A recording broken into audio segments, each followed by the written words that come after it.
everybody. Wow.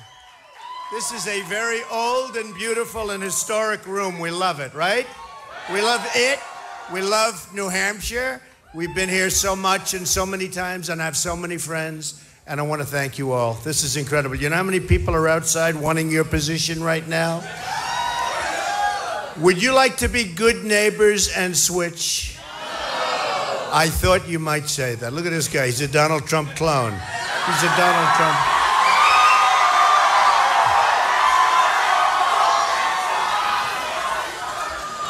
So we're at the beginning of a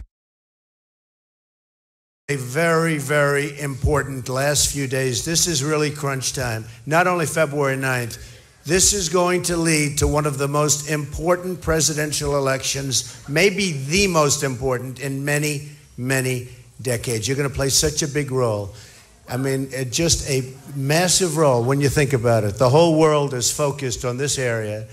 And honestly, if our country doesn't get it right this time, we're in big trouble because we're going in the wrong direction. The economy is terrible. Our trade with foreign countries is horrible. They're taking it away from us. We don't have the right people negotiating for us. And we're going to do some question and answers very soon. I just wanted to say a few words because we are being decimated on trade. We're being decimated. We're being decimated by China, by Japan, by every single country that we do business with. And it's never going to change with these politicians. We have politicians in charge of our country who are taken care of by special interests. I'll give you an example. Medicare. So we're the biggest drug buyer in the world. We buy drugs to make people better. All of that's fine. But we don't negotiate the price of the drugs. So we're spending perhaps $300 to $350 billion more for drugs buying from our drug companies. Now, people say, how's that possible? It's not possible. It's possible because the drug companies have probably the second or third most powerful lobby in this country. They get the politicians, and every one of them is getting money from the drug companies, every single one. You know who's not? Me. I'm getting money from nobody, except for the small donor.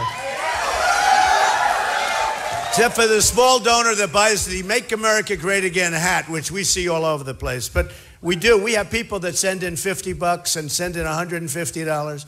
But I don't take the donations. And so I'm self-funding, essentially, self-funding my campaign. Meaning, when it comes time to negotiate the cost of drugs, we're going to negotiate like crazy, folks. So you're talking right there, one item, government waste, one item, 300 and maybe more than that, $300 billion. I mean, can you imagine that? Now, there are many items like that. There are many, many items like that. There are many places like that. If you listen to these politicians, I heard one of them say, we're going to try and balance the budget over the next 25 years. I said, 25 years? What are you talking about? These are politicians. They're all talk, no action, but they're not stupid people. They live for their donors. They live for the special interests and the lobbyists, and they work for them. So when the drug companies give to most of the people that I'm competing with on both sides, they have tremendous power, whether it's Johnson & Johnson, whether it's Merck or Pfizer. How about Pfizer? Pfizer's a big giver. We don't like Pfizer. They're leaving the country, okay? They're doing a corporate inversion. Corporate inversion is going to be one of the big topics. I was talking to one of the folks I'm competing against. They didn't even know what corporate inversion is. Companies are leaving our country. You know, in the old days, like 10 years ago, they'd leave New York for Florida, or they'd leave here for someplace. Unfortunately, you lost a lot to Mexico, right? You lost tremendous to Mexico. Unbelievable. They wiped out your whole state. But they would leave this state, and they'd leave other states for other states. At least it would be in the United States. Now they're leaving the United States for Europe and Asia and lots of other places. And they're leaving for a lot of reasons. Number one, the CEOs, the top people, they tend to be international people now. They don't have the loyalty like me or somebody else. They don't have the great loyalty to the United States. They come from Ireland. They come from England. They come from Asia. And frankly, if they move around, they're looking for the best deal. That's a very dangerous thing because we're going to lose millions and millions of jobs if we don't stop the flow. Plus, they have $2.5 trillion that's outside of the United States. They can't get their money back in. So instead of getting the money back in, they're going out to get their money. They can't get their money back in. So we're going to solve that problem. And that's an interesting one because every single person, every Democrat, every Republican, everybody wants that money to come back into the United States. I think the $2.5 trillion number is very low. I think it could be $5 trillion. It's massive. Everybody wants that money to come back in. But because of taxes and bureaucracy, the Republicans and the Democrats cannot agree on something that they all agree with. They all agree, but we have no leadership. And the leader can't sit them in a room, work out a deal in about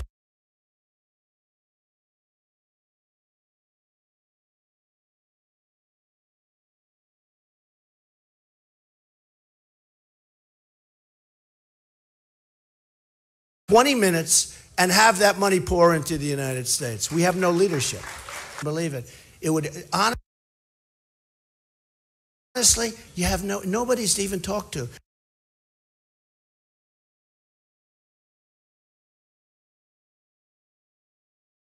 Use one round a year for those people, but you got to start playing. You've got to cajole, okay? You've got to get people together. You've got to get them into the room, preferably in the White House. You don't have to go very far away. Get them in. Make these deals. Here's the deal. Think of it. $2.5 trillion or more, we can't get the money back in, and everybody wants to do it. The reason is nobody's really trying. And it's massive. So now what's happening then is the companies are moving out. They're moving out because taxes are too high, and they're moving out to get their money. So when you see, in the case of Pfizer, they're moving to Ireland. They're going to go to Ireland. Thousands and thousands of $2.5 trillion, thousands and thousands of jobs left behind. Left behind. Now, when we buy drugs from Pfizer, we pay them practically the price that you pay when you walk into a drugstore and buy it off the shelf. It's crazy. It's crazy. That won't happen with Trump. Believe me, that won't happen with Trump. We have such buying power, it's beyond what anybody has ever had. I mean, we have the massive buying power. And this is the price that you pay when you walk into a drugstore and buy it off the shelf. It's crazy. It's crazy. That won't happen with Trump. Believe me, that won't happen with Trump. We have such buying power, it's beyond what anybody has ever had. I mean, we have the massive buying power. And this is for so many things. I read the other day, I shouldn't talk because if I win, it would be nice to use it. But I read the other day where they're getting a new Air Force One, which we should have, by the way. The old one spews into the air. You know, it's got the old engines, the really old engines. And when Barack Obama goes to play golf in Hawaii, you've got those old 747 engines spewing like crazy into the atmosphere. And he talks about the carbon footprint, right? So he gives a speech on the carbon footprint. He then gets in this massive plane. Him and his family, they go to Hawaii to play golf for 2 or 3 weeks, and they come back in the same big plane. You can't have it all ways, folks. I mean, either you have to be a believer or you can't be a believer. But you can't do that. It's not right. It's not fair. I will say this. If I win, I'm going to spend so much time in the White House. Who would want to leave the White House, right? You know, you're in there. No, seriously. Who would want to leave the White House? Although I'm building a hotel right next door, which is also located on Pennsylvania, which is going to be a great hotel. Going to be a great hotel. You know, I have my alternative. If this doesn't work out, I'll still be on Pennsylvania Avenue, one way or the other. I'm on Pennsylvania. One way.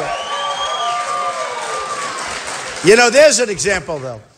It's the old post office. It was built in 1888. It's an incredible building. Walls that are 5 feet thick of solid granite. You almost wonder how they could have lifted these stones, because it was before real cranes as we know them.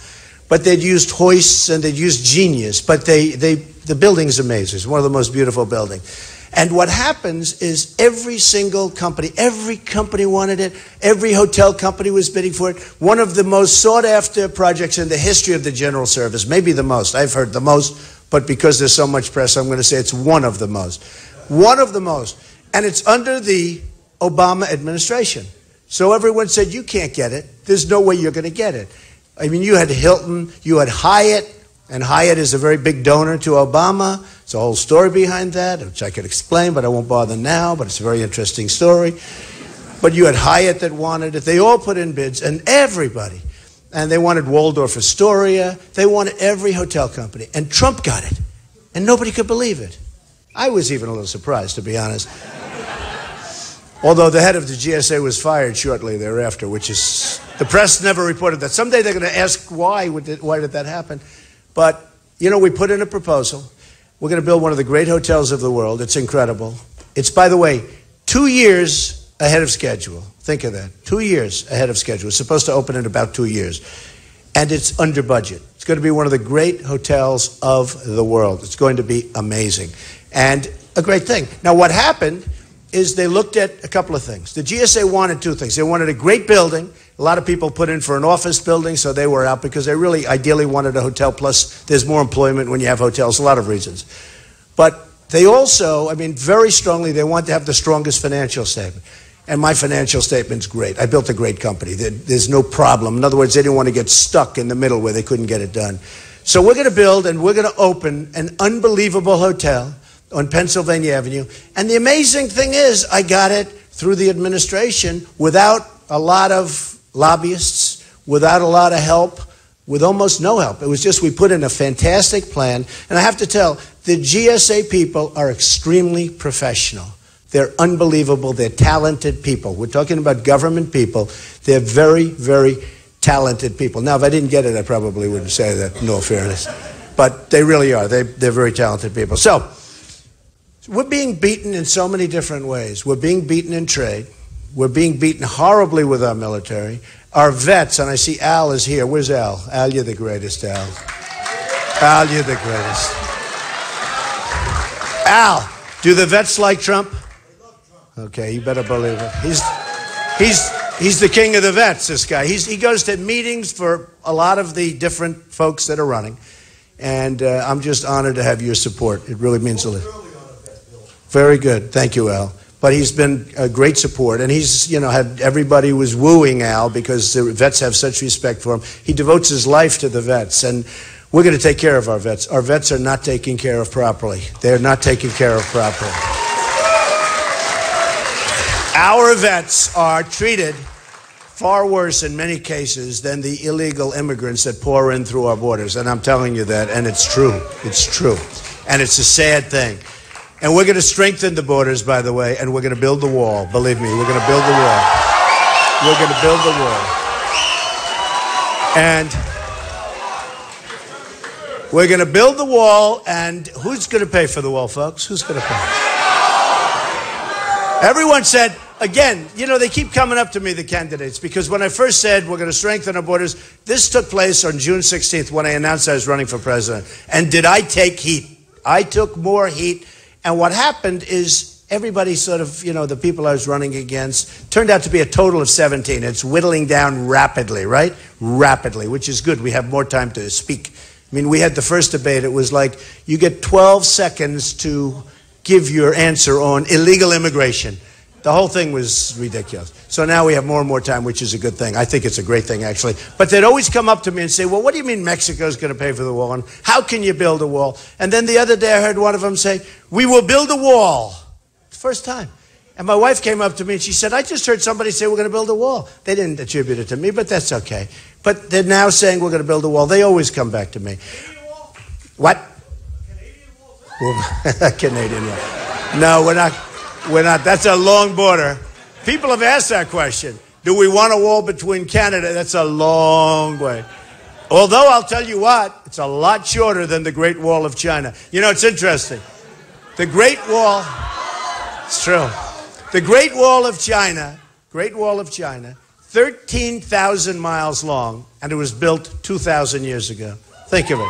That's before we had Caterpillar tractors. which of course they wouldn't use because they're made in our country, so they would never use Caterpillar. But look, 13,000 miles long, and that's a wall. That's called a serious wall.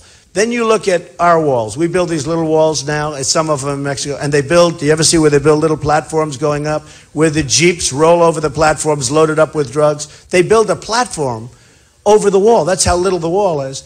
And they build a ramp, and the jeeps go over the ramp down the other side, and they go out, they sell the drugs. We get the drugs, and a lot of it right here in New Hampshire. We get the drugs, they get the cash. Then they go back. In fact, I say, why don't they just knock down the wall? It would be easier. They build a ramp, and you see these pictures all over the place. No, we're talking about a serious wall. We're talking about a Trump wall. This is going to be a wall that works, okay?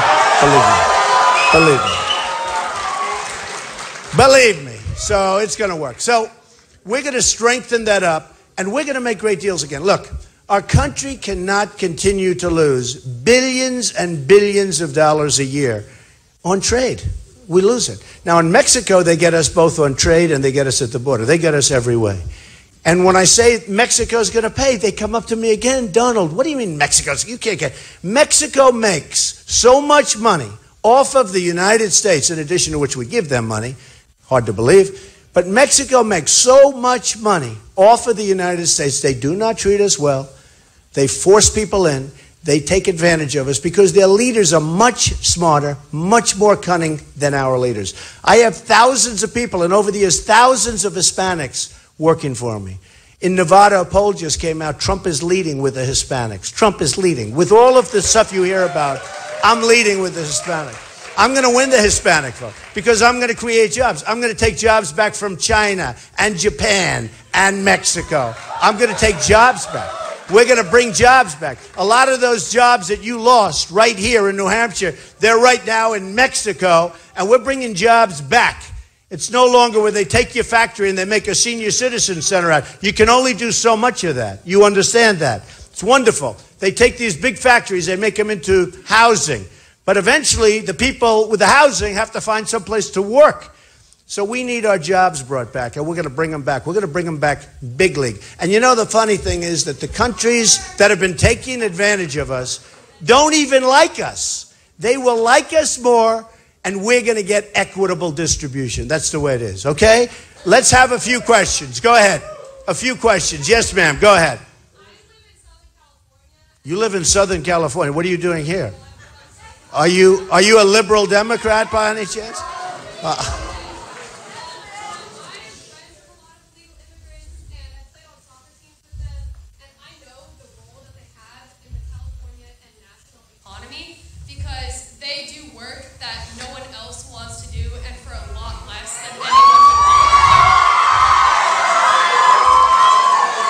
Who told you to be here, Bernie? This is... No, this is a Bernie plant. This is a Bernie plant. All right, okay, I understand your question. And I understand... What, darling? Say it a little louder. We can't hear you. Okay. Oh, illegal immigrants are the backbone of our country? I don't think so, darling. I don't think so. I don't think so. No, I don't think so. They're not the backbone. You know what? I'll tell you what. That's okay. We don't need help with these folks. Let me just tell you something. Let me just tell you something. You know what the backbone of our country? People that came here, and they came here legally. People that came to this country legally, and they worked their ass off, and they've made the country great. That's the backbone. That's the backbone. All right. Okay, another question? Yes, go ahead, sir. Go ahead. Okay, good, Al. Good. Thank you, Mr. Trump. Thank you. I'm Dick from Concord. There are over 200,000 beneficiaries of Social Security here in the state of New Hampshire. What is your plan to update Social Security? I'm the only one that can say it in the group. We're going to save Social Security. We're going to make our country rich again. We're going to take back the billions and billions and actually trillions of dollars that's being sucked out of us by all the other countries throughout the world that are ripping us off. And by the way, ripping us off and don't respect us and don't like us and mock us. When you look at that Iran deal, the stupidity of that deal, where we give $150 billion, we get nothing. And frankly, the sailors that were caught with guns to their heads in a begging position. If that money wasn't due in 2 days, we wouldn't have those sailors back either. We're going to be respected as a country. We're going to bring back our jobs into this country, and we're saving Social Security and Medicare. We're saying Medicare works. Now, we're going to get rid of the abuse and all of the fraud and all of the things that you see going with it. We're going to, as an example, the VA, the fraud at the Veterans Administration is beyond belief. We're going to straighten it out, but we're going to make the veterans happy like they should be. They're going to be treated well. You know, veterans die waiting for doctors on simple things. They die. They wait in rooms for 5 days, 4 days, 6 days, waiting for a doctor, and they die. Thousands and thousands. Is that a correct statement now? I mean, thousands and thousands. That's why you do need Trump. Because you know what? No politician's going to solve it. No politician. These people, I'd like to use really foul language. I won't do it. I was going to say they're full of shit, but I won't say that. No, it's true. It's true. I won't say it. I won't say it. But they are. But I won't say that because it's too controversial. Let me tell you, and of course it's not politically correct. You know, our country has become so politically correct that we can't move anymore, we can't walk anymore, we can't do anything more. Every time you go out and you watch somebody say something, all of a sudden the next day, oh, he said this, he said that. We don't have time. When I talk about anchor babies, right? That's where somebody comes over, walks across a line, has a baby. Now we take care of the baby for the next 85 years, okay? Doesn't work that way. And by the way, I want to tell you, by the way, I was right in that. The great legal scholars say you don't need a new constitutional amendment at all. But you try having an anchor baby in Canada. You try having an anchor baby. Well, there's one anchor baby in Canada. You try having an anchor baby, so-called. Try having an anchor baby in Mexico. You know what they'll do to you? They'll laugh at you. They'll say, what? They'll laugh at you.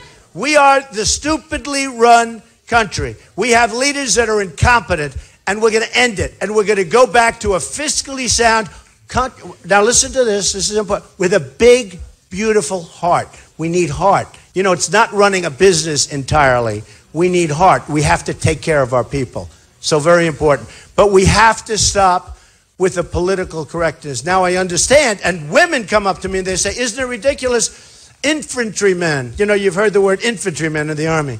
So they now want to change it to infantry person. I guess it's, you know, who likes that idea? Who doesn't like that idea? Infantry person. So anyway, well, that wasn't too strong, I will tell you. So, you know, and some things are fine. But the whole thing, and I always say this, Christianity is under siege. The Second Amendment is under siege. So many things are under siege. You go around, and I just saw it this Christmas, you don't see signs up anymore, Merry Christmas. You go into stores, where's the Merry Christmas sign? You don't see signs. We're going to have Merry Christmas and Happy Holiday. We're going to have Merry Christmas in our stores again. These people are afraid to put up the signs. We're going to have it in our stores. Go ahead. Go ahead. You mentioned Pfizer in an earlier topic, and Pfizer stores $74 billion offshore. What are your thoughts on companies that evade taxes with offshore taxes? Well, they're not evading taxes. They're not evading them because they're not bringing them back.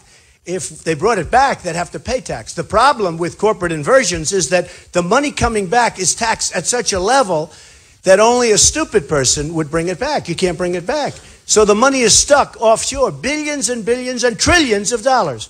So what, in my tax plan, by the way, I have a great tax plan that's been, Larry Kudlow loves it, a lot of people, they think it's great. It's the biggest cut, but it's giving cuts to the middle class. Our middle class is being destroyed in this country. It's being destroyed. You know, everybody's taking care of everybody, and everybody forgets the middle class. So under my plan, that money will be taxed at a very much lower rate, like around the 10% number.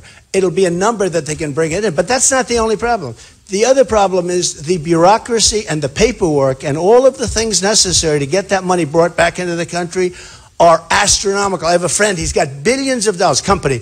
They have billions of dollars offshore. He says, forget about the tax. I would never bring it back. In fact, they're thinking of leaving the country, going out to get their money. That's what they're doing. They're leaving the country to get their money. But instead of, if it's not just the tax, he said the paperwork is unbelievable to get the money back in.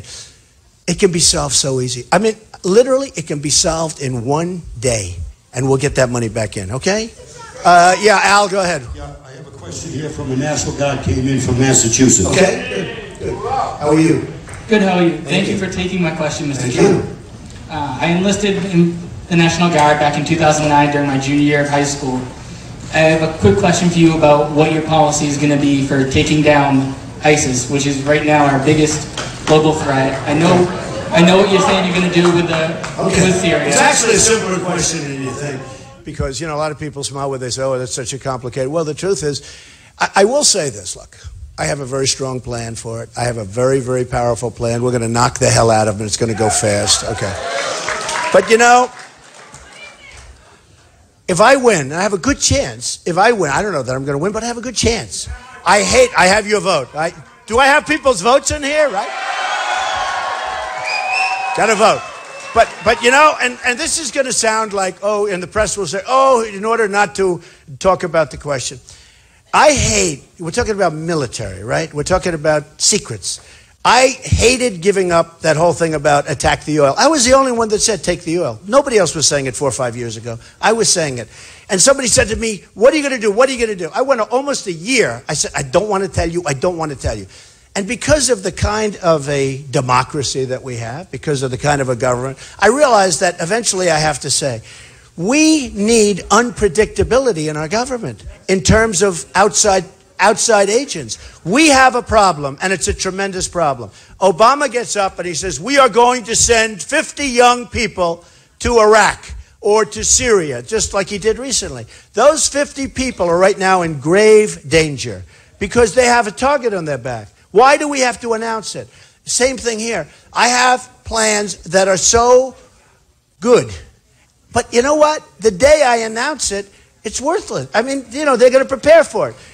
General MacArthur, if he ever heard, right? General Douglas MacArthur, great general. General George Patton. Can you imagine them saying, like the question, what are you going to do about ISIS? How would you attack them? Okay. Can you imagine General Patton standing at a group out here with all of the press telling how he was going to attack the enemy? Okay?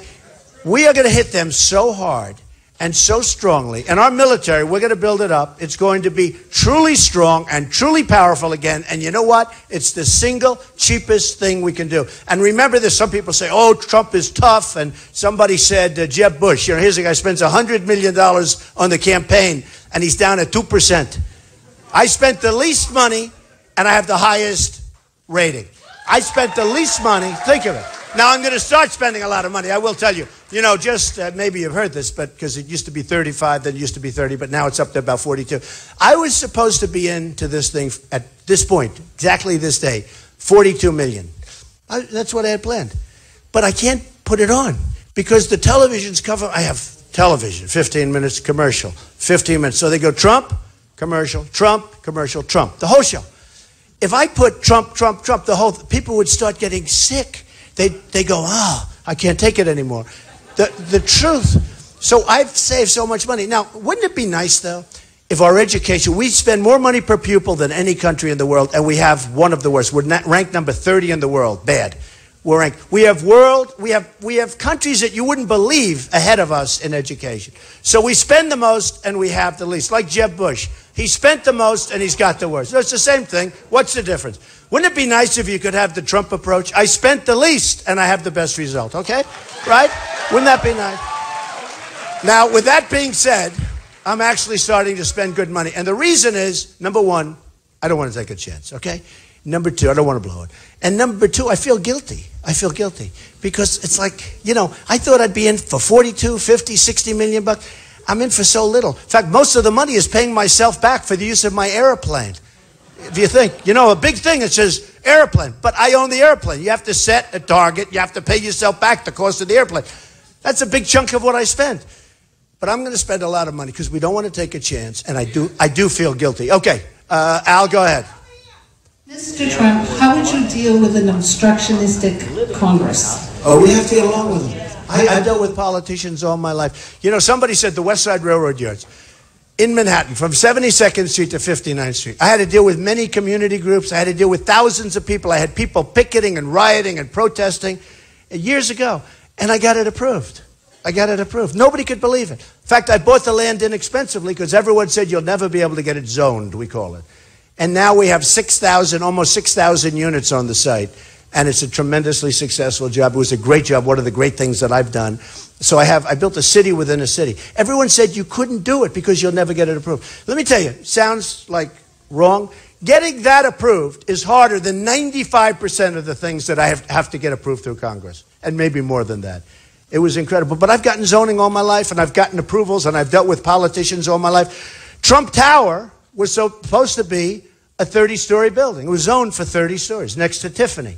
Then I bought the Tiffany air rights. They said the most you're going to go is maybe 32 stories, and it's 68 stories. There's so many different things that I've done. A building opposite, as an example, a building at Trump World Tower opposite the United Nations. They said the most you're going to go there is 40 stories, and it's 72 stories. Actually, it's 90 stories, depending on the way you want to count the stories. We count them all differently, but it's a massively tall building, one of the tallest concrete structures in the world. Many things like that. And, you know, you have to go through massive communities. You have to go through New York City politics, which is very tough. And getting those things approved, believe me, is tougher than 95% of the things that you and I are talking about today. Okay? Yes. I mean, compare that to saying, hey, fellas, we got to get $5 trillion brought back into the country, and we all agree. You think that's easy? I'll get that done very quickly. But when you say you're going to build thousands of units along the Hudson River on the west side with traffic and all the problems, that's called being able to negotiate. Or getting the most sought-after project in the history of the GSA on Pennsylvania Avenue, and your name is Trump, and it's the Obama administration, that's called negotiating.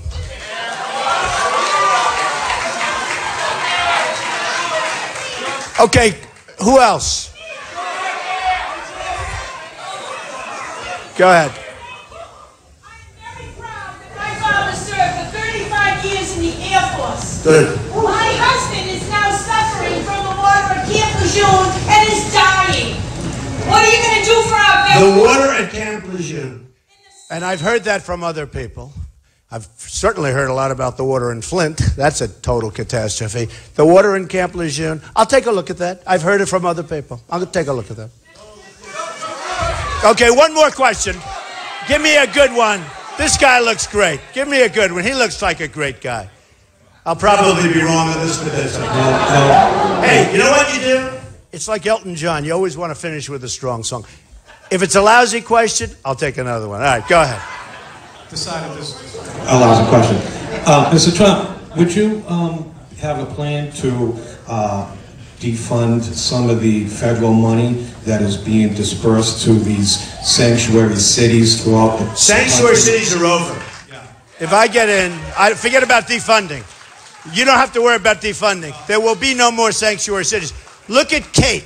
Look at Kate in San Francisco. Look at Jamil in Los Angeles. Look what's happened in Florida. I mean, Jeb Bush was governor and you had sanctuary cities. Now he says, oh, I don't like sanctuary cities. Well, he was governor and you had sanctuary cities. Hey, by the way, remember this, because it just reminded Jeb, all right? Jeb is in favor of Common Core. There won't be any Common Core. Common Core is gone for me, okay? Common Core is gone. Second thing, Second Amendment. Second Amendment with Trump will be as strong or stronger as it is right now. There won't be any chipping away like everybody wants to do with the Second Amendment. And if you look at Los Angeles, if you look at California, you look at some of the things that have happened. Look at Paris, the toughest gun laws in the world. And they lost 130 people, and they have people right now dying in a hospital by 20, 25 people. So gravely ill, many will die, many will lead very, very difficult lives. If there were people in those rooms, like the one in California, 14 people, 2 people radicalized, they gave them wedding parties. They gave them wedding parties, and they went in and killed them. I mean, there's hatred. There is hatred going here. I think it's wonderful. Our president goes and speaks in a mosque. But we got to find out. There's a problem here, folks. There's a deep-seated hatred. There's a deep-seated problem. And we've got to find out. Before you ask your question, we can't allow on the migration. We can't allow these people to come here because we don't know who the hell they are. We have no idea who they are. Look what happened in California with two young radicalized people, a couple. Look at the damage they did. We're taking in thousands and thousands of people, and we're not going to let it happen. We don't know who they are. We'll work with people. We'll get the Gulf states. They have so much money, they don't know what to do with it. We'll get them to put up money, and we'll build safe zones in Syria. But you take a look at what's going on with Germany. It's a mess. Look what happened the other night with Sweden, where they're forming groups because they got to protect themselves. The crime in Sweden has gone through the roof. You look at what's happened at Brussels. Has anybody been to Brussels? Used to be so beautiful. They cancel New Year's Eve. They cancel everything. It's like you're living in an armed camp. We got to find out what's going on, folks. And we have a president, remember, that won't even mention the word.